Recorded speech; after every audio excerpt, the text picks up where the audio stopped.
New defence టెక్నాలజీని produce చేయబోతున్నాం. బహుశా ఒక యూనిట్ మనం ఇండోనేషియాలో కూడా పెట్టిస్తాం. డిఫెన్స్ ఇండస్ట్రియల్ కోఆపరేషన్ మీద కూడా ఒప్పందం జరిగిందనమాట. ఇది కాకుండా మ్యారిటైమ్ డొమైన్ అవేర్నెస్ మన దగ్గర హైదరాబాద్లో ఇనికాస్ అని ఒకటి ఉంది, గవర్నమెంట్ ఆఫ్ ఇండియా వాళ్ళది, మినిస్టర్ ఆఫ్ ఎర్త్ సైన్స్. చాలా మంచి యూనిట్. నేను మొన్న వెళ్ళాను, దాని గురించి నా ఫేస్బుక్లో కూడా పెట్టాను. It's like almost like star war setup.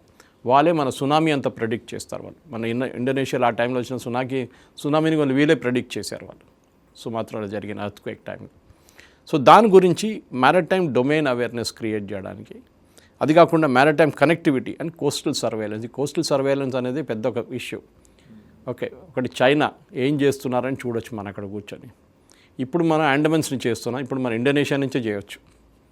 ఏమనంటే మనం జస్ట్ పెట్రోలింగ్ చేస్తున్నాం వాళ్ళతోని అని చెప్పొచ్చు మనం.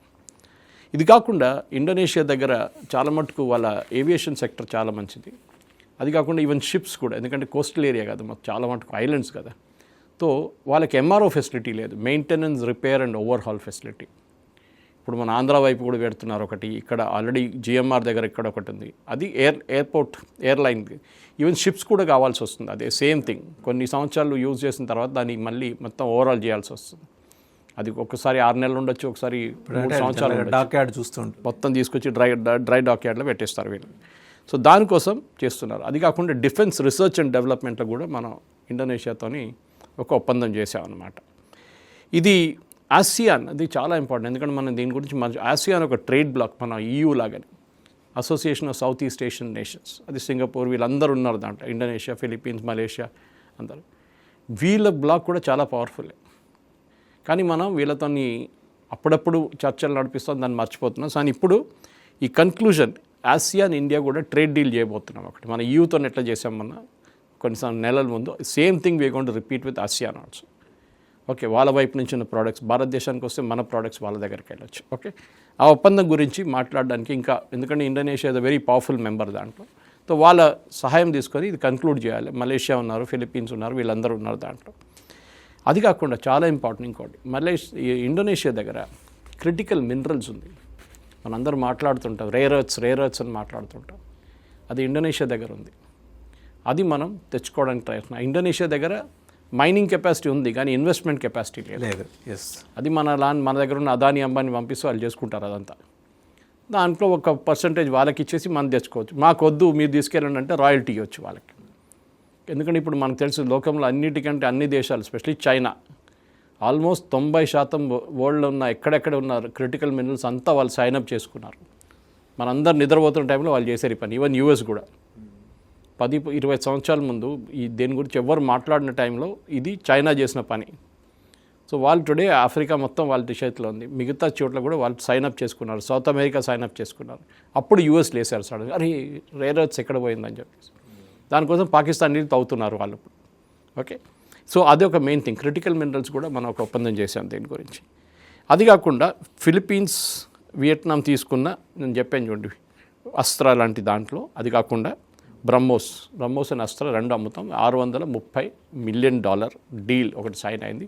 అమౌంట్ ఆ ఒప్పందంలో మెన్షన్ చేయలేదు, అది చేయరు కూడా ఇప్పుడు. కొన్ని దాంతో మీకు తెలిసిపోతుంది ఎన్ని యూనిట్లు అమ్మబోతున్నారు అనేది. చైనాకి ఇమీడియట్గా తెలిసిపోతుంది. So now that is not disclose, తర్వాత డిస్క్లోజ్ చేస్తారు. ఇది ఇప్పుడు ఈ జరిగిన ఒప్పందంకి మెయిన్ ఫ్యాక్టర్స్ ఇదన్నమాట. మెయిన్గా యాక్ట్ ఈస్ట్ పాలసీలో భారతదేశం చైనీస్ మ్యారిటైమ్ డామినేషన్ని కంట్రోల్ చేయడానికి ట్రై చేస్తారు. చైనా వాళ్ళ వార్షిప్స్ని, వాళ్ళ సబ్మెరీన్స్ని, వాళ్ళ ఎయిర్క్రాఫ్ట్ క్యారీ మొత్తం అక్కడ దిప్పుతున్నారు సౌత్ ఈస్ట్ ఏషియాలో. మనం దాన్ని కౌంటర్ చేయాలి. చైనా ఎక్కువ డ్యాన్స్ చేయరు, ఎందుకంటే మన దగ్గర అండమాన్ నికోబార్ ఉంది. సో వాళ్ళు మీరు ఎక్కడో ఉన్నారు, ఇండియా ఇక్కడ ఎందుకు వస్తున్నారంటే మా అండమాన్ ఉంది కదా, అక్కడ నుంచి మేము 100 కిలోమీటర్లు తిరగొచ్చు, మీకు ప్రాబ్లం ఏంటి అని అడగొచ్చు మనం. సో దట్ ఈస్ అనమాట. సో వీళ్ళు కూడా ఎవరు ఫిలిప్పీన్స్ కానీ, ఇండోనేషియా కానీ, వీళ్ళందరూ, మలేషియా కూడా US కాకుండా చైనీస్ మీద డిపెండెన్స్ ఉండకుండా, ఈవెన్ ఫర్ డిఫెన్స్ కోఆపరేషన్ ఒక 3వ దేశంతో టైఅప్ పెట్టుకుంటే బాగుంటుందని వాళ్ళకు ఒక అనాలిసిస్లో వాళ్ళకి వచ్చారు, అది ముందుకు వచ్చారు, అది చేస్తున్నారు ఇప్పుడు. భారతదేశంతో టైఅప్ చేశారు. సో దిస్ ఈజ్ వాట్ ఇండోనేషియాలో జరిగిన మెయిన్ పాయింట్స్ అనమాట. దాని తర్వాత ప్రధానమంత్రి గారు ఆస్ట్రేలియాకి వెళ్ళారు, ఇప్పుడు న్యూజిలాండ్కి వెళ్ళారు. బహుశా వాళ్ళు రిటర్న్ అనమాట.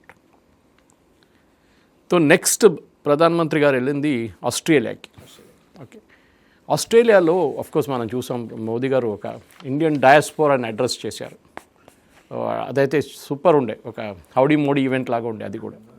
ఓకే, సో ఈ పర్టికులర్ డీల్ ఆస్ట్రేలియాతో చేసిన డీల్లో చాలా మటుకు మన ఎనర్జీ సెక్యూరిటీ గురించి చర్చలు జరిగినాయి. దాని మీద సంతకం కూడా పెట్టారు. సో ఏం చేశారు, ఒక joint declaration of security defence and security cooperation అని చెప్పి ఒక ఒప్పందం మీద సంతకం చేశారు. దాంట్లో డిఫెన్స్ ఇండస్ట్రియల్ కొలాబరేషన్, చూడండి మనం ఇండోనేషియాతో టైఅప్ చేస్తున్నాం, ఇక్కడ ఆస్ట్రేలియాతో కూడా టైఅప్ చేస్తున్నాం.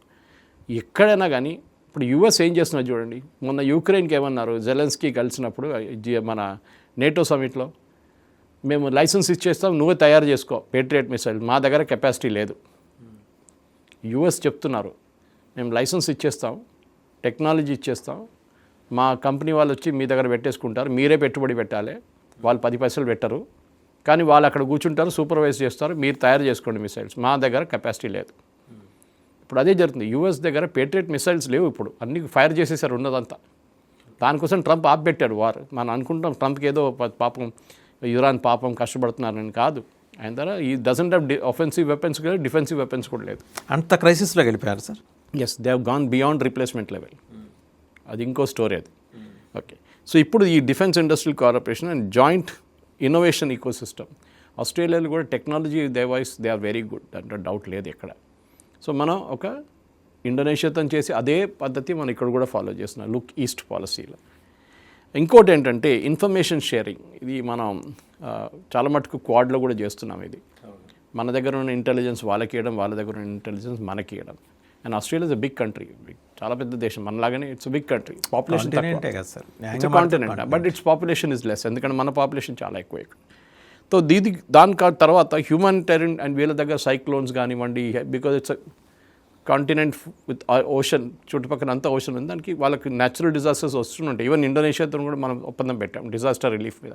వాళ్ళకి రెగ్యులర్ సైక్లోన్ కానీ, వాళ్ళకి ఎర్త్క్వేక్ కానీ, సునామీ, అదంతా రెగ్యులర్గా వస్తుంటుంది.